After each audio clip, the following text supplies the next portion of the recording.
A Petrobras, já que a gente entrou no tema da Petrobras, ela exporta para os outros países e pelo mesmo valor, enfim, que se tem aqui no Brasil. Porém, o valor repassado para o consumidor, como tu bem disseste, ele é um valor agregado pelos impostos. Na Argentina, por exemplo, o Uruguai, por exemplo, o petróleo da Petrobras, ele é repassado para o consumidor a um valor muito menor que a gente paga aqui. O que o senhor acha da política de preços da Petrobras? Além da questão, claro, tributária que o senhor já comentasse. Vamos imaginar, Tiago, como seria um setor de óleo e gás, que é um setor transversal, né? Ou seja, ele atinge, se ele é eficiente ou ineficiente, ele vai contaminar com eficiência ou ineficiência todos os setores, né? O setor de logística, qualquer setor tem frete, a indústria, a agricultura, são fortemente impactados pelo frete. Se você tivesse a livre concorrência em todos os elos, não é só a privatização, se fala muito em privatização, mas o fundamental é permear o setor com a concorrência. Você tem que ter empresas de produção, de perfuração, competindo livremente, cada um estabelecendo a sua política de preços, né? O refino, né? Nós temos um monopólio do refino. Tem que haver uma diversidade, várias empresas com estratégias diferentes, com precificações diferentes. Você tem que ter uma distribuição também concorrendo livremente. Com isso, você vai ter... Não existe a política certa e errada. Se a política for certa ou errada de cada uma dessas dezenas, centenas de companhias que estariam disputando, é o acionista dessa companhia que vai arcar com o custo, né? Se você teria múltiplas estratégias de hedge. Hedge é uma espécie de seguro que você paga para a flutuação cambial. Você vai ter múltiplas estratégias de precificação. Vai ter a empresa que vai precificar na bomba, como a Petrobras estava fazendo, dia a dia. Vai ser aquela que vai fazer uma média móvel trimestral ou semestral, né? Então, qualquer que seja a política de preços vencedora, quem ganha é o cliente. Então, por isso que eu defendo a diversidade, a pluralidade, muitas empresas concorrendo, porque quando há livre concorrência, vem a eficiência e quem ganha é o consumidor na bomba. O episódio dos caminhoneiros mostrou exatamente o que me preocupa muito, que pode estar prestes a acontecer em escala muito maior no Brasil. Isso é uma rebelião tributária. O povo não está mais aguentando pagar a conta da ineficiência da corrupção. O governo não cabe no PIB, o governo está brincando com fogo, está mexendo com privilégios. Ele deixa faltar o que é mais essencial na tarefa de governo, saúde, educação, para bancar privilégios, contra-cheques de R$1 milhão, muitas vezes. O que a gente está vendo aí é o despertar do gigante. 98% da população brasileira que paga a conta desta farra, dizendo basta, não vou pagar mais esses privilégios. O governo virou uma corte afastada lá em Brasília, gastando essas fortunas nos seus privilégios. O que a gente viu foi décadas onde essa elite burocrática lá de Brasília ficava se concedendo favores cruzados. Uma gentileza para você, você fazia uma gentileza para mim. Outra gentileza para você, para mim. E nós chegamos às raias do absurdo, onde existia um ralo de gastos, serviços da pior qualidade, ineficientes, e o povo está dando um basta. Eu acho que se em 7 de setembro de 196 anos atrás nós o povo decretou uma rebelião da coroa portuguesa, eu acho que esse povo, esse gigante que acordou, esses 98% que pagam a conta dessa farra, estão prestes a dar um basta e decretar pela via das urnas a libertação desses privilégios. O senhor, como presidente da Riachuelo, gerou 44 mil empregos, em média. O senhor foi o primeiro presidenciável a gerar tantos empregos assim. Exato, eu me orgulho muito. A Riachuelo tem 40 mil colaboradores nos 27 estados da federação, em todos os elos da cadeia produtiva, desde o fio até a operação financeira, 300 lojas no Brasil todo. Eu tive o privilégio, durante os 10 anos que eu fui presidente da Riachuelo, nós realizamos 320 mil contratações. Então, de emprego eu entendo, é isso que eu quero ensinar. Porque no Brasil, eu quero trazer para o Brasil como é que se gera emprego. E não só isso, é como é que se não destrói emprego. Porque o Brasil não é gerar empregos, é que o governo pare de destruir empregos com a burocracia absolutamente burra, tóxica, né, que torna o Brasil hostil ao investimento. Não falta dinheiro, existem 8 a 10 trilhões de dólares no mundo procurando lugar para onde investir, aonde gerar empregos. E o Brasil tem as melhores oportunidades de gerar empregos aqui na infraestrutura, onde está tudo por fazer, moradia, o déficit habitacional de 6 milhões de casas, né? Esse dinheiro está ali. Aqui tem 14 milhões de pais e mães de família querendo trabalhar. E esse capital tem sempre o chato da história, que é o governo, no meio do investidor e o trabalhador, criando dificuldade, criando normas, esse asfixiante cerco burocrático que afugenta o investimento. É só mostrar ao mundo que o Brasil é o melhor lugar para se investir, porque a gente vai parar esta burocracia tóxica que destrói empregos. O que é o Pró-Sertão? O Pró-Sertão é o programa do qual eu mais me orgulho. Mais uma vez foi vítima dessa insensibilidade da burocracia brasileira. É um programa no sertão do Nordeste e no Rio Grande do Norte, cujo objetivo era implementar 300 fábricas de confecção em cidades de 5 a 15 mil habitantes, muitas delas que nunca tinham tido uma carteira de trabalho assinada. Então, quando você vê o empreendedorismo, essa pequena oficina, né, 50 a 100 funcionários, chegar numa cidade como essa, cidades que estavam onde a produção tinha desaparecido, né, era 100% da população vivendo ou do Bolsa Família, ou do Fundo Rural, ou de cabide-desemprego nas prefeituras. Chega uma oficina dessa e é um efeito, uma bola de neve de transformação, a autoestima das pessoas explode, né? O cenário da cidade muda completamente. Então, e quando a gente estava... realmente é o meu sonho, eu estava feliz de estar quites aí com a minha consciência, gerando empregos maciçamente. O plano era gerar 30 mil empregos a curto prazo. Veio a burocracia, que eu me refiro, tóxica, insensível, tentando... como não existia um artigo, porque nós esperamos a homologação da lei trabalhista para que pudéssemos realmente rolloutar, né, esse programa. Como não existia um artigo que nós estivéssemos afrontando na empresa, se criou uma total subjetividade, veio uma ação por danos morais, porque a questão era ideológica. O Ministério Público do Trabalho, lá no Rio Grande do Norte, fez campanha contra a lei da terceirização.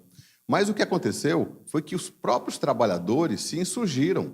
Eles vieram para a frente do Ministério Público do Trabalho dizer: deixa a gente trabalhar, vocês não nos representam.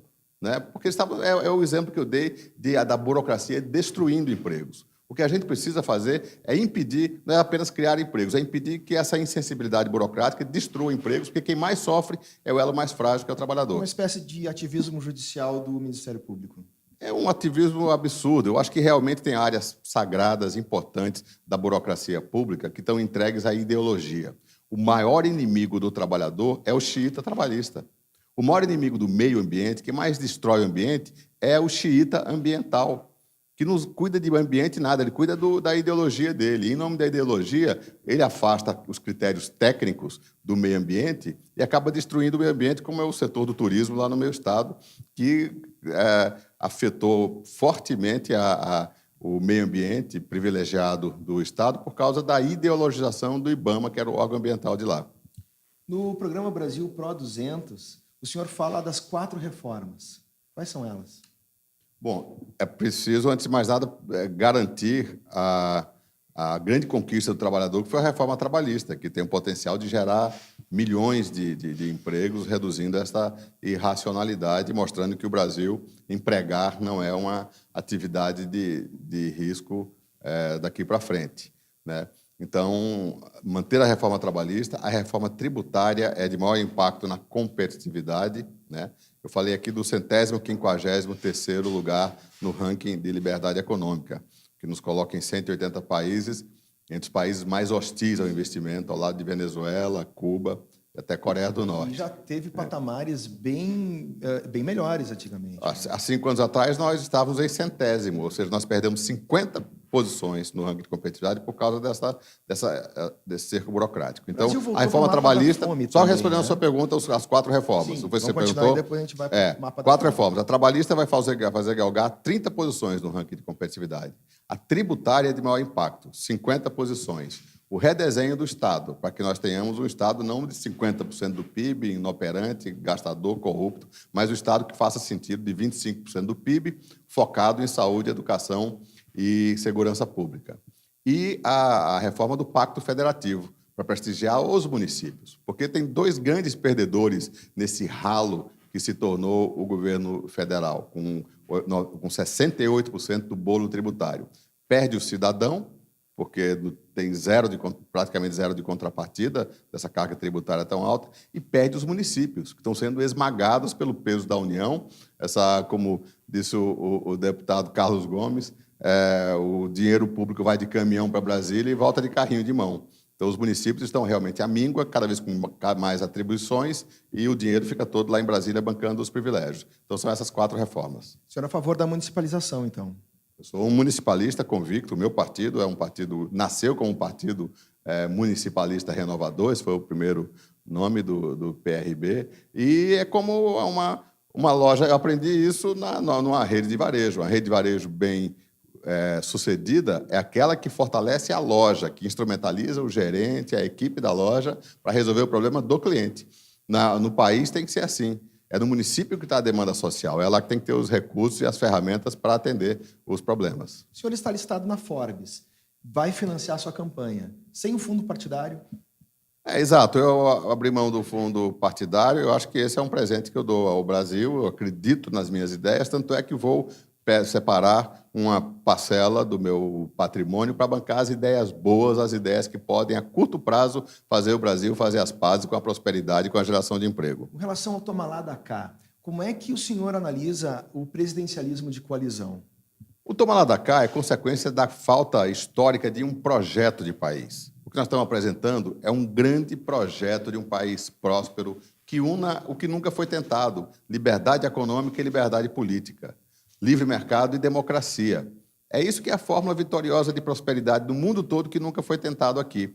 É com isso que nós acreditamos que vamos acabar com o toma lá da cá, porque é muito mais sedutor para a classe política a prosperidade, um projeto de país vencedor, do que o toma lá da cá. Quando falta um plano maior do propósito, a coisa descamba para o plano menor do interesse. Esse é o toma lá da cá que está com os dias contados. A ideia do imposto único permanece? Aí, o imposto único foi a minha bandeira histórica no Congresso. Não uma reforma tributária, mas é uma revolução tributária. É uma forma automática, barata, incorruptível, que alcança a sonegação, que alcança a informalidade. É um salto tecnológico na forma de financiamento do Estado. E é também a grande revolução municipalista, porque, ao fim da mendicância, dos municípios mendigando uma emenda parlamentar lá em Brasília, o pires na mão, isso acaba, porque a partilha nos 3 níveis da federação, União, Estados e municípios, fica também automatizada pelo critério que é o mais justo e o mais transparente, que é o critério populacional. Então, se Novo Hamburgo tem 1% da população brasileira, vai receber diariamente, na conta da Prefeitura de Novo Hamburgo, com total transparência, 1% do bolo tributário destinado aos municípios. Movimentos, e para finalizar, porque a gente já está chegando ao final do nosso programa, movimentos como MST, MTST e outros devem ser criminalizados? Eu não tenho dúvida. Essa ideologização desses movimentos são uma forma de intensificar o cerco que existe a quem produz. É uma tática sórdida, ideológica, desarma o camponês e solta os terroristas do MST em cima. Isso vai acabar. Eu apoio totalmente uma emenda, inclusive do deputado aqui do Rio Grande do Sul, meu amigo Jerônimo Goguen, né, no sentido de criminalizar o MST. Isso foi feito criminosamente. A lei antiterrorista era abrangente, terrorista é terrorista. Mas aí alguém da esquerda foi lá e fez uma ressalva que MST e MTST, que são os mais atuantes grupos terroristas do Brasil, ficassem de fora. Isso tem que mudar. Flávio, quero agradecer muito a tua presença e desejar uma boa sorte agora nesse início de campanha e na concretização dessa pré-candidatura, um bom trabalho para que a gente possa conversar outra vez.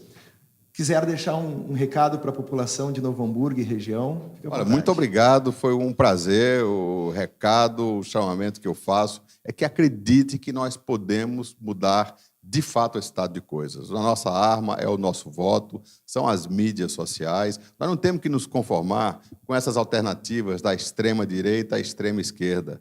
A extrema-direita com seu desapreço à democracia, isso não vai dar certo, não existe, tem que haver interlocução com o Congresso, e a extrema-esquerda, que é um retrocesso às ideias ruins que nos levaram à pior crise da história. Nós não acreditem nessas pesquisas que estão saindo aí, porque elas são um retrato do passado. Essas mesmas pesquisas mostram que o povo quer renovação, quer ficha limpa, quer gestão, quer capacidade de formar equipe e desenhar um Estado para servir a você. O Estado está servindo aos privilégios. Nós vamos devolver o governo, o Estado brasileiro, a você, que é o usuário, que é o contribuinte, que está bancando essa verdadeira farra em Brasília. Então, o nosso projeto é o desaguadouro para que a gente possa devolver esse governo gastador, perdulário, corrupto, ao seu propósito de servir, como é uma empresa privada. A empresa privada bem-sucedida é aquela que é focada obsessivamente no usuário. A gente chama da Dona Maria, que é a pessoa mais importante da Riachuelo, que é a cliente. O governo vai ser assim. O governo vai ser focado no aluno da rede pública, no paciente que está morrendo à míngua nos hospitais, no cidadão que precisa de segurança pública quando a viatura policial não tem sequer gasolina no tanque de combustível. Então, esse choque de gestão que eu quero trazer à vida pública com a experiência de 40 anos da iniciativa privada. E, além de tudo, ficha limpa.